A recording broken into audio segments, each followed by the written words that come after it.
మాలిని మళ్ళీ వసుంధరాదేవి ఇంటికి వస్తూ ఉంటారు. ఇంతలో అక్కడ ఉన్న మాలిని వాళ్ళ నాన్న అయితే, "ఏంటి ఎక్కడికి వెళ్ళి వచ్చారు ఇప్పటిదాకా" అని చెప్పేసి అయితే అడుగుతూ ఉంటాడు. ఆ మాటలు వినగానే అక్కడ ఉన్న మాలిని అయితే, "మేము మళ్ళీ మిస్ అయింది కదా డాడీ, అక్కడికి వెళ్ళి వచ్చాము" అని చెప్పేసి అయితే అంటూ ఉంటుంది.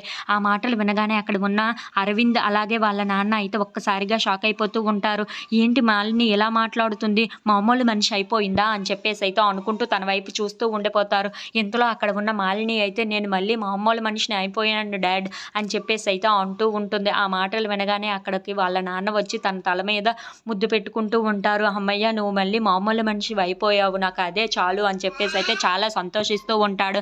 ఇంతలో అక్కడ ఉన్న వాళ్ళందరూ అయితే చాలా సంతోషిస్తూ ఉంటారు. ఇంతలో అక్కడ ఉన్న మాలిని అయితే అరవింద్ దగ్గరికి వచ్చి అరవింద్ అని చెప్పేసి అయితే తనని గట్టిగా హగ్ చేసుకుంటూ ఉంటుంది.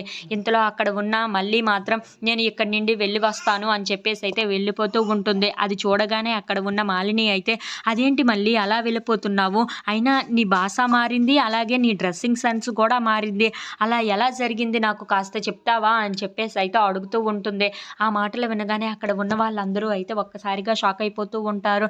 అయ్యో, ఇప్పుడు మళ్ళీ తిను ఆరాధ్య అని ఎలా చెప్పగలం మాలినికి అని చెప్పేసి అయితే అనుకుంటూ ఉంటారు. ఇంతలో అక్కడ ఉన్న మాలిని మాత్రం, "చెప్పు మళ్ళీ, ఏంటి నీ డ్రెస్ సెన్స్ మారింది, అలాగే నీ యాస మారింది, నువ్వు ఎలా ఇలా తయారయ్యావు" అని చెప్పేసి అయితే అడుగుతూ ఉంటుంది. ఆ మాటలు వినగానే అక్కడ ఉన్న ఆరాధ్యకు మాత్రం ఏం చెప్పాలో తెలియక మాలినిని అలా చూస్తూ ఉండిపోతుంది.